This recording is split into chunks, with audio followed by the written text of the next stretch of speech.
Okay, good morning mga ka-riders. Hanap naman tayo ng sport bike at para doon naman sa mga ka-riders natin na talagang sports minded. Ito, meron akong isang nakitang sport bike dun sa loob dito sa Unimar. Alam nyo, tiwala na ako dito sa Unimar kasi dealer po sila ng quality motorcycle. Kaya ano pa iniintay natin mga ka-riders? Tara, pasok mo tayo sa loob. 3, 2, 1, go.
Okay, umpisahan po natin dito sa kanyang muka.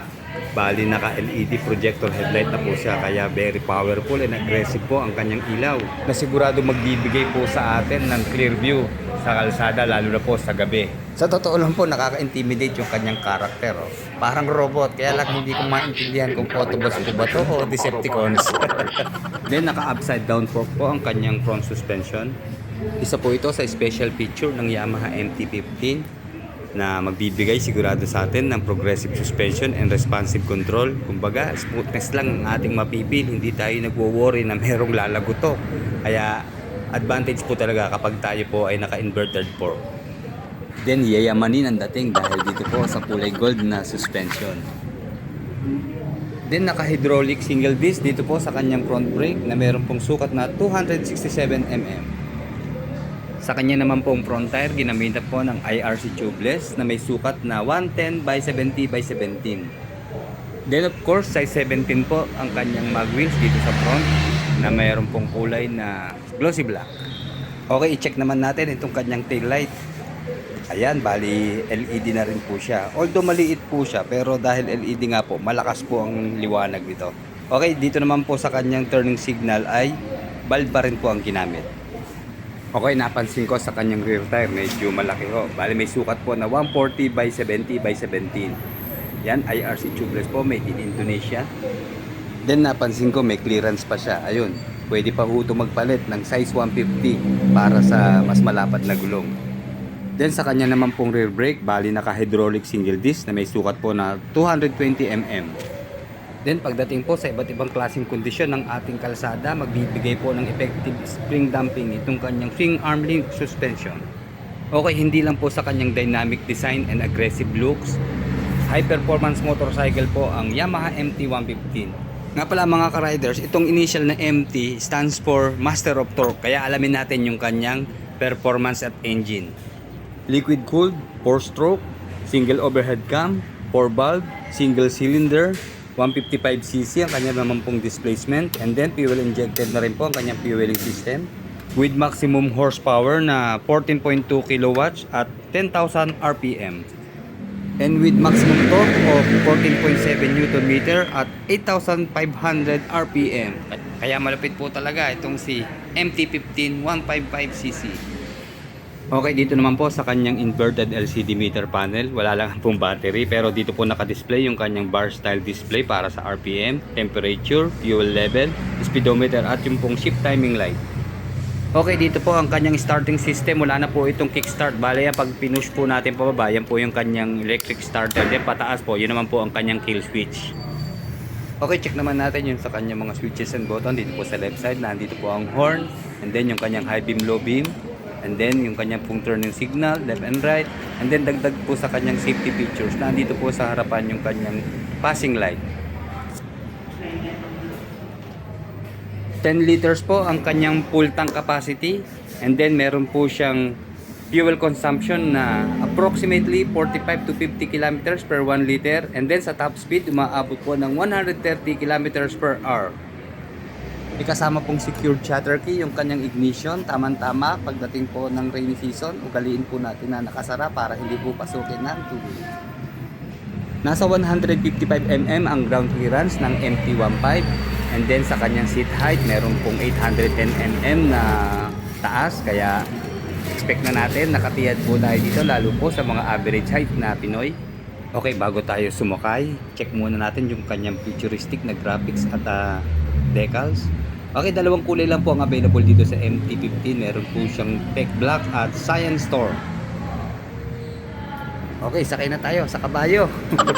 Ayan, as expected, ayan, mataas po ang seat height dahil nasa 810mm, and then ayan, sa ground clearance tiyad po tayo. Bali 155 po ang kanyang ground clearance. Although 5'8 na po tayo, pero talaga hong mataas siya. Hindi tayo makalapat ng paa. Ang lakas talaga makagwapo ng naked handlebar. Okay, no problem po pagdating dito sa kanyang turning radius dahil malayo po sa ating hita. Isa lang po magiging problema natin, lalo na po sa heavy traffic, may hirapan po tayong makasingit. Unang-una, mabigat po itong MT-115. Nasa 133 kilos po ang kanyang timbang. Okay, chinecheck po natin itong kanyang rear suspension. Okay naman po ang bounce, hindi siya matigas, hindi naman ganun kalambot. Okay, ito naman front brake ang ating itest. Although madulas po ang sahig, maganda po ang kapit nitong kanyang disc. Ayan o, pag piga, kapit agad, hindi po tayo dumudulas. Kaya goods po ang kanyang disc. Okay, test naman natin yung kanyang rear brake.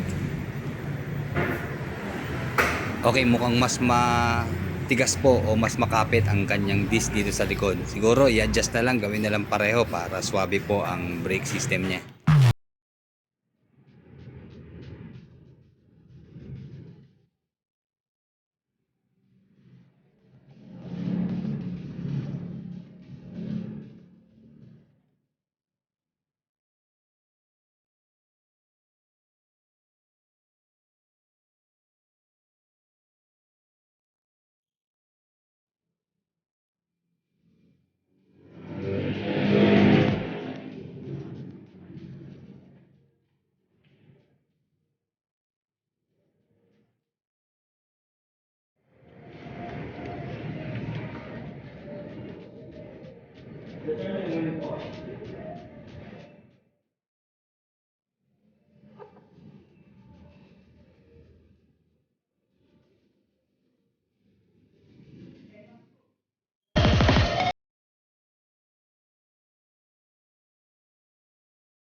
Okay, bago natin alamin ang price ni MT-15, dito muna tayo sa kanyang kuya, si MT-03.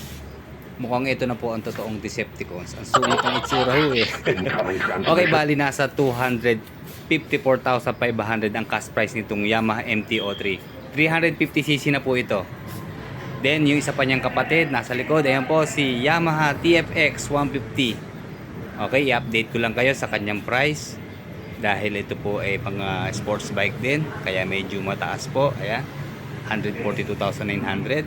Okay, dami na natin itong si Yamaha XSR 155. Bali nasa 175,000 po ang kanyang cash price. Okay, balik na tayo kay MT-15. Okay, ang cash price po ni Yamaha MT-15 ay nasa 178,500. And then kung installment naman po, magda-down po kayo ng 30,000. Sa isang taon naman po, ang monthly installment niya ay 16,574. Sa 2 taon po, 10,365. And then sa 3 taon naman po ay 8,296. Okay, ilalagay ko po yung link ng FB ng Unimar para po sa karagdagang mga katanungan ay paki-message niyo po sila.